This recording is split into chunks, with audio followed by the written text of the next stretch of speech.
ജോലിയുള്ള ആൾക്കാരെ കാണുമ്പോൾ പൊതുവേ എല്ലാവരും ചോദിക്കുന്ന ഒരു കാര്യം, എന്ത് സുഖമാണ്, നിനക്ക് ജോലിയുണ്ടല്ലോ, ശമ്പളമുണ്ടല്ലോ എന്നാണ്.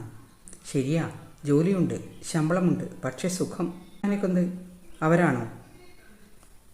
എനിക്ക് സുഖമെന്നുള്ള കാര്യം അവർക്ക് സ്വയം അങ്ങനെ തീരുമാനിക്കാൻ കഴിയുമോ? രാവിലെ കൃത്യം പണിക്ക് പോകാം, പക്ഷേ അയാളുടെ വായിലിരിക്കുന്നത് മൊത്തം കേൾക്കണം. അയാളുടെ ന്യൂസൻസ്, അയാൾക്ക് വീട്ടിലുണ്ടായിരുന്ന പ്രഷർ, മുകളിൽ നിന്നുള്ള ടാർഗറ്റ്, ഇതിനൊക്കെ അയാൾ നമ്മുടെ നെഞ്ചത്തോട്ടായിരിക്കും കയറുന്നത്. അതിനൊക്കെ പുറമെ പൊളിറ്റിക്സ്, ഫേവറിസം എന്നീ നാടൻ കലാരൂപങ്ങൾ വേറെ. പുതുതായി ഒരു സ്റ്റാൻഡുള്ള ആൾക്കാരെ അവർക്ക് പറ്റില്ല. അവർക്കനുസരിച്ച് റാൻമുളി നിൽക്കുന്നയാളെ കൂട്ടത്തിൽ കൂട്ടും, പ്രൊമോഷൻ കൊടുക്കും, നല്ല നിലയിലെത്തിക്കും. ആത്മാഭിമാനം അതുള്ളവരെ തീരെ പറ്റില്ല. അവരെ സോപ്പിട്ട് പതപ്പിച്ച് നിർത്തുന്നയാളെ അയാൾ നല്ല നിലയിലെത്തിക്കും. അങ്ങനെയിരിക്കെ കൊല്ലാക്കൊല്ലം ഒരു പരിപാടി അവതരിപ്പിക്കും, എബ്രാസിംഗ്. നമുക്ക് അവരൊരു റേറ്റ് നിശ്ചയിക്കും.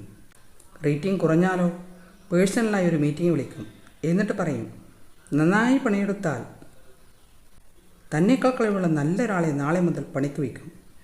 അപ്പോൾ നമ്മൾ ടെൻഷനായി പ്രഷർ കൂട്ടി അടുത്തിരിക്കുന്നയാളേക്കാൾ കൂടുതലായി പണിയെടുക്കാൻ തുടങ്ങും.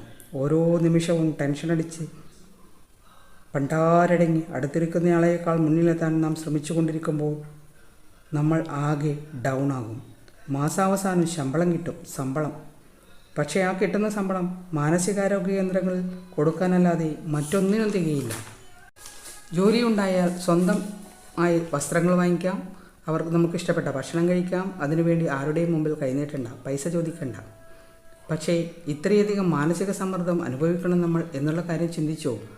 അതുകൊണ്ട് ഇനി മുതൽ ജോലിയുള്ള ഒരാളെ കാണുമ്പോൾ ജോലിയുണ്ടല്ലോ, ശമ്പളമുണ്ടല്ലോ എന്ന് ചോദിച്ചാൽ മതി. എന്ത് സുഖ എന്ന് ചോദിക്കണ്ട. അത്ര വലിയ സുഖമുള്ള ഏർപ്പാടൊന്നുമല്ല ഇത്. പൊതുജനത്തിൻ്റെ ഓരോ തെറ്റിദ്ധാരണകൾ.